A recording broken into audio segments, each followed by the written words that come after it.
Today we want to show you another Sunday supper. I really want to encourage families to start eating more together. And so this summer we're going to be giving you a series of Sunday suppers where you can have easy cooking. I'm not trying to make them complicated, but delicious cooking. And you can gather your family, friends around to have time of fellowship together and really enjoy one another. And what better way to do that than over good food?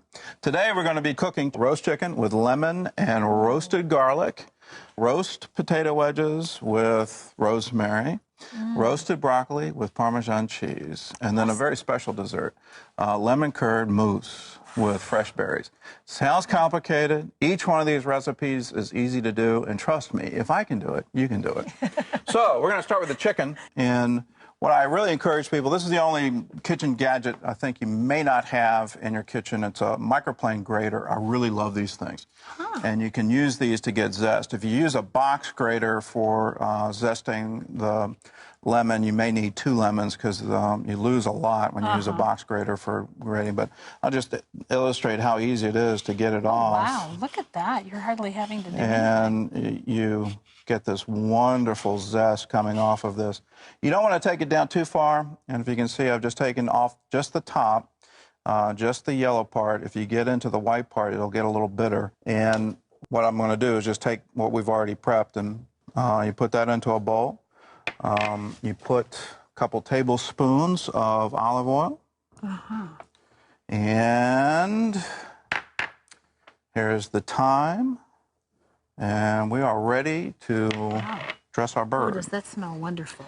Now, you take the chicken, and a lot of people don't know this, but if you put your finger all the way down, you can separate the skin from the meat. And when you do that, it really helps it crisp.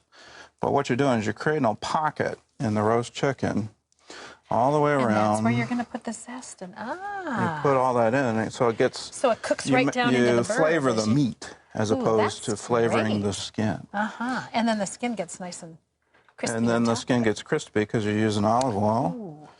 And you get it all around and get enough where you're going to be able to taste the difference.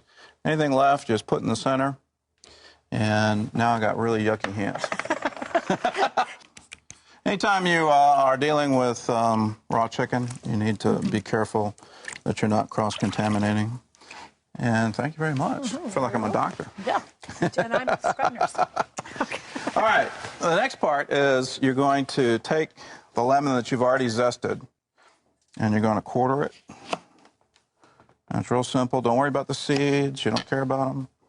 You try to make this easy, and then you just stuff it in there to the extent it'll hold it. And you want to take one of these small yellow onions and do the same thing. Just quartering it, so. And it's easy to do. And that will flavor and keep the bird moist. Then you put it into a roasting pan, and you are now ready to salt it. And then you take a little bit of this and you put that on the outside.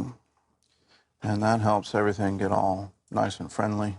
And then you take a pepper mill and you pepper it. So you put that in the oven, 425 for 20 minutes. And then you take it out and you take another onion and you just slice it like this, real simple. Make sure you don't cut your thumb. But you want these big chunk slices.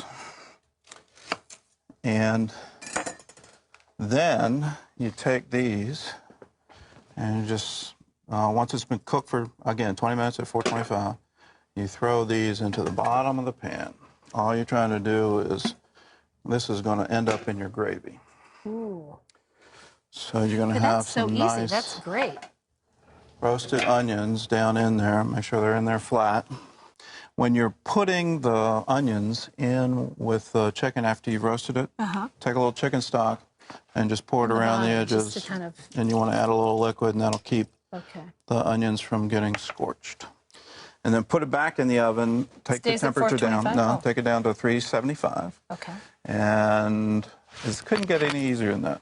That's the roasted chicken. And how long are you leaving it in there for?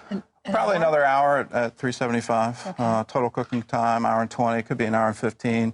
The easiest way to figure out, if you see the big part of that thigh, if you prick it there with a fork and it runs clear, you're good. It's done.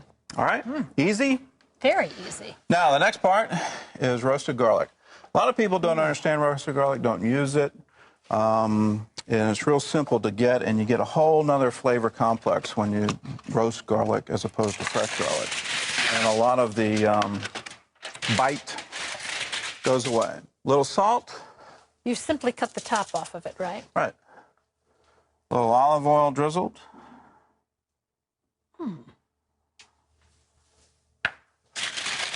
That's it. And put it in the same oven that you're cooking your chicken in. At the 375. Yeah, at the 375 or the 425, doesn't matter. You don't want to cook this more than 20 minutes. Oh, okay. Now, Awesome. we are going to see the finished product. What's it going to look like when you get done with it? Oh, wow.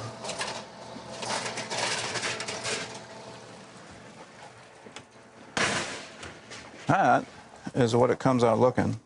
Wow. And so you've got crisp skin on top, but the good part is all of that which is underneath, and that is what is going to make your gravy. I'll take this out. Perfect. Wow. And It's then just- take my little roasting rack out. There. Now, this is the beautiful part, and what makes this recipe so easy is you've got all this wonderful sauce, and the onions are just perfect, and they're all nice and wilted. And you want all these little bits, all of that comes out.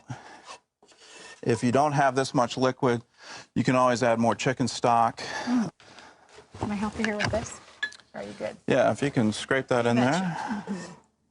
This is going to become a wonderful flourless gravy, where you first take all those nice roasted juices, all the nice roasted onions, and here is what roasted garlic looks like when you're done. It's got this look, and it's real soft. Oh, yeah. Okay? And so you're not scared of getting dirty. And you just do with the back of your hand like this. Just Wow. squeeze it out. Look at that. This could, And they all pop. It's almost like they just they pop out of their pop out of skins. these- Then you take a chef's knife and you finish the job. And you are creating a wonderful garlic paste. Wow. Because Now- when you eat this, you don't want a big chunk of garlic. You just want the flavor You want of the it. flavor of it. That's great. Look at that. Chopped garlic made easy. Yeah, really. All right, once you've done this, you're going to let the blender do the rest of the work. And so literally, even though it looks like a ton of garlic, it's going to taste fine.